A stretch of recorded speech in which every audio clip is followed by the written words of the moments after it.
Hi, this is Dr. Abbott. I'm an Ayurvedic physician. Today I'm going to talk about a topic which is commonly discussed and rumorized or have a lot of myths around in the market. Okay? The topic is erectile dysfunction या फिर erection की कमी होना. You know, my language today will be both English and Hindi.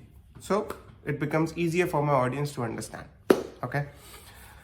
Now, erection की कमी होना या erectile dysfunction जैसी बीमारी का सामने आना ये बहुत सारे रीजंस की वजह से होता है. हम उन सब पे बाद में जाएंगे. पहले हम देखेंगे कि एग्जैक्टली इरेक्शन क्या होता है.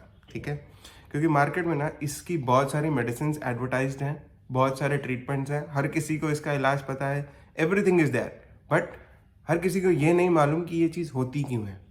ठीक है, so let's understand the basics कि एग्जैक्टली इरेक्टाइल डिस्फंक्शन होता क्यों है और ये होता है क्या. Right? Are you getting my point? Now, to understand it, first we'll consider the particular organ जिसकी हम बात कर रहे हैं, that is penis. Okay? Now, to consider penis, अगर एनाटॉमी में देखें या फिर वो किस तरह से वो ऑर्गन बना है या उसकी बनावट क्या है, so we'll consider there are two muscles या couple of muscles जिसको कहते हैं corpora cavernosa. Okay? corpora cavernosa के अंदर एक मसल्स का फाइबर है, यानी कि बंडल है. ठीक है, वो बंडल ही हमारी पेनिस को बनाता है. वो मसल जब हार्ड होता है तब हमारा पेनिस को इस तरह का इरेक्शन मिलता है, और वो लूज होता है तो वो इरेक्शन डाउन हो जाता है. मसल को इरेक्शन कैसे मिलता है, उसका बहुत सिंपल कॉन्सेप्ट है. जब हमारे ब्रेन से कोई सिग्नल जाता है या हमारे को कोई स्टिमुलस मिलता है या हम साइकोलॉजिकल थॉट में अराउज होते हैं या whatsoever may be the reason for arousal, okay, there are so many other reasons as well जिसकी वजह से इरेक्शन बनता है, we'll come to that later.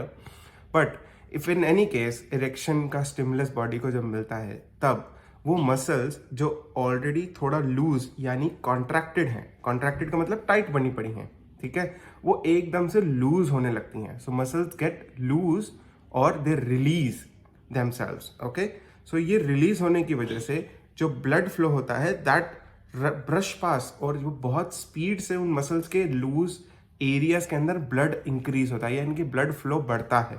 ठीक है, अब इमेजिन करो एक मसल जो बहुत ज़्यादा लूज हो रखी है, ठीक है, एक कॉन्ट्रैक्शन के बाद, और वो लूज हुई है एक स्टिमुलस की वजह से, उसी स्टिमुलस ने एक्सेसिव ब्लड फ्लो इंक्रीज किया इस मसल के अंदर. ओके, मसल के अंदर ब्लड फ्लो इंक्रीज हुआ होने की वजह से वो मसल को एक गर्थ मिली, गर्थ यानी कि मोटाई, और एक स्टिफनेस मिली. बस सिर्फ इतना ही है, that's it really. To be honest, ये जो फ्लो यहाँ पे हुआ ब्लड और ये यहाँ पे ब्लड होता है ट्रैप. तो एक एक्सटर्नल लेयर होती है पीनिस की जिसको कहते हैं ट्यूनिका अल्बुजिनिया, जिसकी वजह से ये ब्लड अंदर ट्रैप हो जाता है और इरेक्शन मेंटेन रहता है. इसके बाद की स्टोरी इरेक्शन टूटता कैसे है वो न्यूरोलॉजिकल है, यानी कि वो नर्वस सिस्टम से मैनेज की जाती है. यानी जब हमारे को डिस्चार्ज या फिर एजैकुलेशन मिलता है या बिना एजैकुलेशन के भी अगर स्टिमुलस इज गॉन बाय, या फिर you get a nerve sensation कि अभी it's time to get by the erection, so the erection becomes loose and blood flow जो यहाँ पे इंक्रीज हो रहा था वो कट होने लगता है और मसल्स कॉन्ट्रैक्ट होने लगते हैं. सो मसल्स कॉन्ट्रैक्ट होने लगे यानी कि ब्लड वापस अपनी जगह पे जाने लग गया, जिससे कि पेनिस वापस अपना नॉर्मल शेप और साइज में आ जाता है. Okay, so that is how erection happens. ठीक है, नाउ इसमें बहुत सिंपल कॉन्सेप्ट है जिसको हमने काफ़ी कॉम्प्लिकेट कर दिया है मार्केट में, but let's divide it and understand it. Okay, erectile dysfunction क्यों होता है. अब जब ये प्रोसेस इतना सिंपल है कि सिर्फ ब्लड फ्लो होना है पेनिस में और कॉन्ट्रैक्शन के दौरान ब्लड एग्जिट होना है, इरेक्शन मेंटेन होना और इरेक्शन लूज होना है, तो ऐसी कौन सी बीमारियां हैं जो सिर्फ इस पर्टिकुलर ब्लड को यहाँ से यहाँ फ्लो होने से रोकती है. Are you getting what I am trying to say, कि ऐसा क्या कंडीशन हुआ कि बस it's just the proper flow of blood is not happening to the erection और to the penis, the reason the erection is not happening. Okay, that's one thing.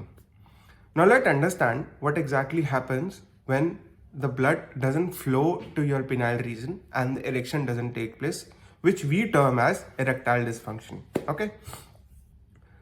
बहुत सारे symptoms हैं या बहुत सारी बीमारियां हैं जिसकी वजह से हमारा ब्लड सर्कुलेशन हैम्पर होता है. सबसे पहले कुछ वैस्कुलर डिजीजेज हैं. वैस्कुलर डिजीज का मतलब क्या हुआ कि हमारा जो ब्लड फ्लो करता है वो वेन्स या आर्टरीज में फ्लो करता है. आप समझिए कि ब्लड की वेसल्स जो भी होती हैं पतली पतली, उनको वेन्स और आर्टरीज में डिवाइड किया जाता है हमारी बॉडी में, और उसके थ्रू हमारा ब्लड फ्लो करता है। वेन्स और आर्टरीज में अगर कोई डिजीज आ जाए या वेन्स और आर्टरीज कंस्ट्रिक्ट कर जाए किसी वजह से, या ब्लड की क्वालिटी खराब हो, तो वो ब्लड के फ्लो में गड़बड़ आएगी, राइट। सो ये कुछ वैसा ही है। सपोज कीजिए एक पाइप के अंदर से पानी निकल रहा है, अगर आपने पाइप ज़्यादा टाइट दबा दिया या फिर पाइप के अंदर कुछ कंस्ट्रिक्शन आ गई या पाइप एकदम हार्ड हो गया, तो वो पानी अच्छे से नहीं बहेगा, राइट। या फिर उसकी स्पीड चेंज हो जाएगी। अगर वो दब गया तो इट विल गो फास्ट, और अगर वो लूज हो गया तो it barely will flow. Okay, so that's one concept. So ऐसे कौन सी बीमारी हैं जिसकी वजह से हमारे ब्लड वेसल्स खराब हो सकते हैं, फॉर एग्जाम्पल, एंड जिसकी वजह से इरेक्टाइल डिस्फंक्शन आता है। So the most common disease which I have came through and which is like proven to cause erectile dysfunction is diabetes. Yes, high sugar content या फिर ब्लड शुगर रेज होने की वजह से हमारे ब्लड सर्कुलेशन हैम्पर करता है और इरेक्टाइल डिस्फंक्शन होने के चांसेस 90% तक बढ़ जाते हैं। सी डायबिटीज ना एक पूरे सिस्टम का डिजीज है। It's not something related to only to pancreas और लिवर और टू द स्टमक और to the blood sugar, nothing like that. ये एक मेटाबॉलिक डिजीज में गिना जाता है या फिर एक लाइफस्टाइल डिसऑर्डर में गिना जाता है, ठीक है। सो डायबिटीज में सिर्फ जो आपका ब्लड शुगर लेवल नहीं बढ़ रहा है, there are thousands of things happening to your body in a negative way, ठीक है ना। दो तरह की कंडीशंस मिलती हैं पेशेंट्स में, या तो उनका वजन बहुत ज़्यादा बढ़ता चला जाता है, दैट शो स्लो मेटाबॉलिज्म, या उनका वजन बहुत ज़्यादा घटता चला जाता है, that is like super high metabolism, which means again bad for your body. You tend to lose weight, you tend to lose your senses, your nerves are also damaged. So diabetes की बहुत सारी complications हैं, जिसमें से one major complication is erectile dysfunction, जिसके बारे में अभी बात कर रहे हैं, ठीक है। सो डायबिटीज़ के पेशेंट में अगेन दूसरा एस्पेक्ट एक और आता है कि शुगर हाई या फिर डायबिटीज़ की वजह से आपका नर्व्स वीक होता है। सो इरेक्शन के दौरान मैंने आपको समझाया था कि ब्रेन से कुछ स्टिमुलेशन जाती है जिससे कि इरेक्शन इंप्रूव होता है या फिर इरेक्शन इंक्रीज होता है या बनता है, ठीक है। या फिर ब्लड सर्कुलेशन इंक्रीज होता है पेनिस में जिससे कि इरेक्शन बनता है, ठीक है। अगर वो नर्व्स ही अगर डैमेज हो जाए या फिर वो न्यूरल सर्कुलेशन ही डैमेज हो जाए, डायबिटीज शुगर हाई होने की वजह से भी आपका ब्लड सर्कुलेशन भी डैमेज हो रहा है। So if all these two things get damage, so क्या अब वो इरेक्शन बन पाएगा? No, it's as simple as that. So we have to consider the fact diabetic patients के अंदर ये बहुत ज़्यादा कॉम्प्लिकेशन है और बहुत ज़्यादा कॉमन कॉम्प्लिकेशन है। नेक्स्ट, ऑब्वियसली अगर हम बात सिर्फ ब्लड सर्कुलेशन की कर रहे हैं, so the prominent disease here is blood pressure और हाई ब्लड प्रेशर, और which we call hypertension. Hypertension होने से भी similar thing, it's all about your blood pressure is not regulated. If it is not regulated, it's not in a proper controlled area, so आपको वो erectile dysfunction दे सकता है, ठीक है। So even if high और लो, किसी भी तरह का प्रेशर हो फ्लो करता हुआ पेनाइल रीजन में, if it is not normal you won't get a good direction, simple as that. तीसरी चीज है high cholesterol, obviously again one more lifestyle disorder. High cholesterol causes atherosclerosis, which means कि वो जो हमारे वेन्स एंड वेसल्स हैं, blood vessels हैं, उसके अंदर वो एक लेयर बन जाती है, फैट की लेयर, जिससे कि वेसल्स कंस्ट्रिक्ट हो जाती हैं और ब्लड वहाँ से प्रॉपर फ्लो नहीं कर पाता, okay. It's just like pipe को टाइट दबा देना, ठीक है। दूसरा, आपको ये सेम कंडीशन मिलती है आपके टबैको च्यूइंग के अंदर भी, टबैको च्यूइंग से भी, या फिर निकोटीन के कंटेंट से, जो स्मोक करते हैं, वेप का यूज़ करते हैं, ई सिगरेट्स यूज़ करते हैं, those people are very prominent to getting this erectile dysfunction, okay, because of the use of the nicotine causes vasoconstriction, which further leads to the erectile dysfunction.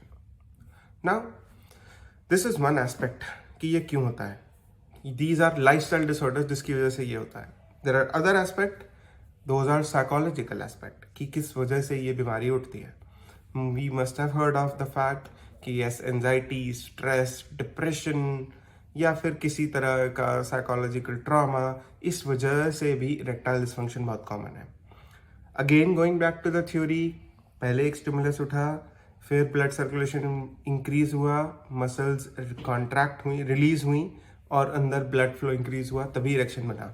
So stage 1, अगर आपको stimulus ही सही नहीं मिल रहा है, आपका Narwal system या neurons ही ठीक काम नहीं कर रहे, ठीक है, या नसें जिनको हम नर्व्स जिसको हम कहते हैं वो ठीक काम नहीं कर रही, तो क्या आप इरेक्शन बन पाएगा? स्टेज 1 में ही it's all gone, right.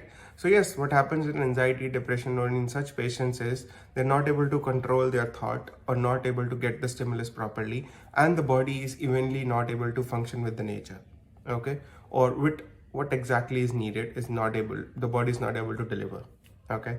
So that's one aspect. Those are the psychological aspects of erectile dysfunction. Third aspect, obviously, if you have any trauma, if you have any injury, that is a common thing. If something like this happens, that is an obvious that you might not get erection properly if there is a tear or a damage to the penile muscle, okay.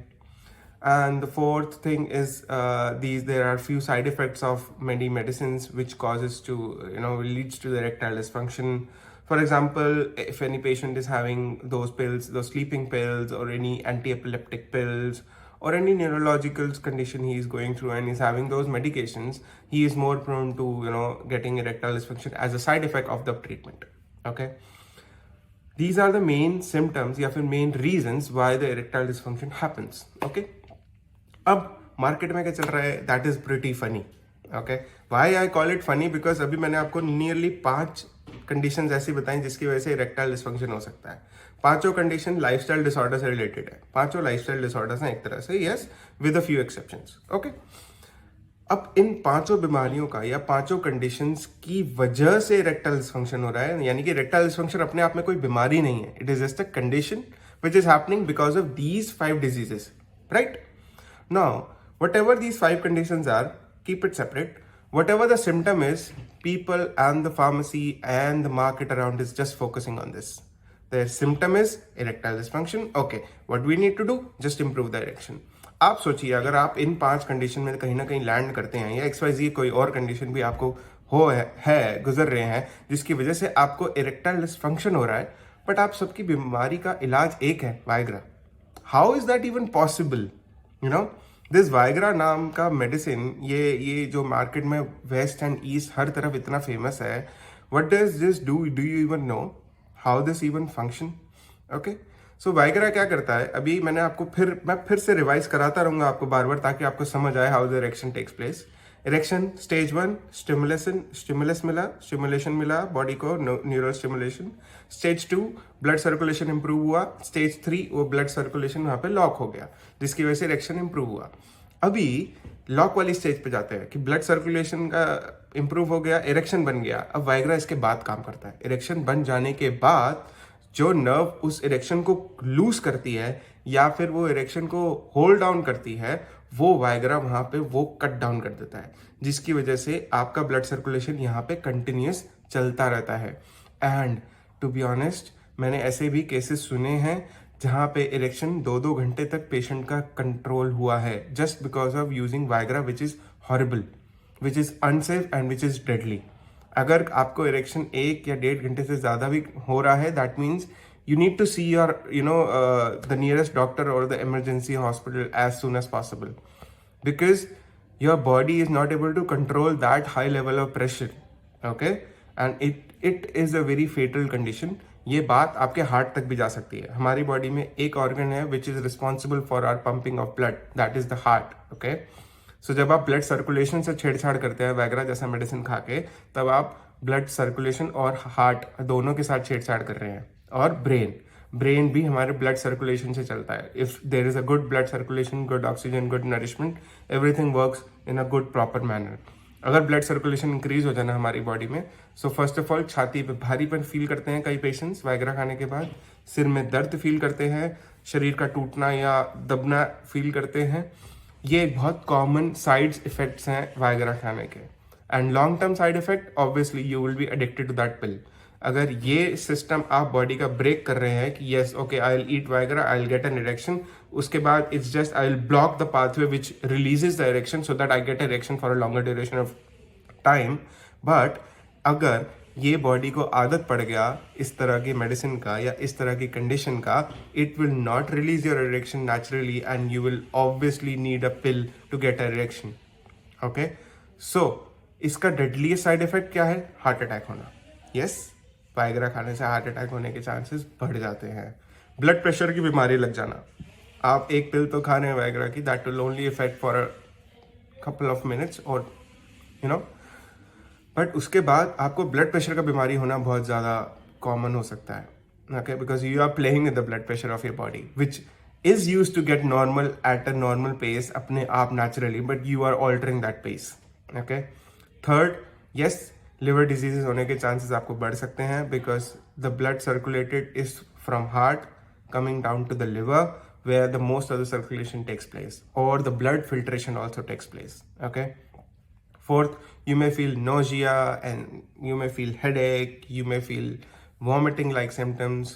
This is all due to increased blood circulation in your head region, जिसकी वजह से आपको सिर भारी लगेगा और सिर फटने लगेगा. एक तरह से माइग्रेन होने के चांसेस भी बन जाते हैं if you take this pill for a longer period of time. So fun fact, अगर आपको ये 5 कंडीशन है जिसकी वजह से आपको ये बीमारी हो रही है, तो क्या आपका दवा इन 5 कंडीशन को क्योर करने का होना चाहिए या सिर्फ इरेक्शन कंट्रोल करने का होना चाहिए? I leave it up to you. But my ideology और व्हाट आयुर्वेदा मेडिसिन से इज दैट आपके पास कोई भी पेशेंट आ रहा हो, लेट्स से किसी भी सिम्टम का, do not just only cure the symptom, but yes, do focus on the reason why the symptom is there, okay. There are thousands of Ayurvedic medicines which, yes, they do give results in erectile dysfunction, but you need to take the case properly. Temporary result चाहिए, easy result चाहिए, within a दिन ठीक होना है, within a week आपको total result चाहिए, then don't come to Ayurveda, go to Viagra and all that stuff, no problem, take your time.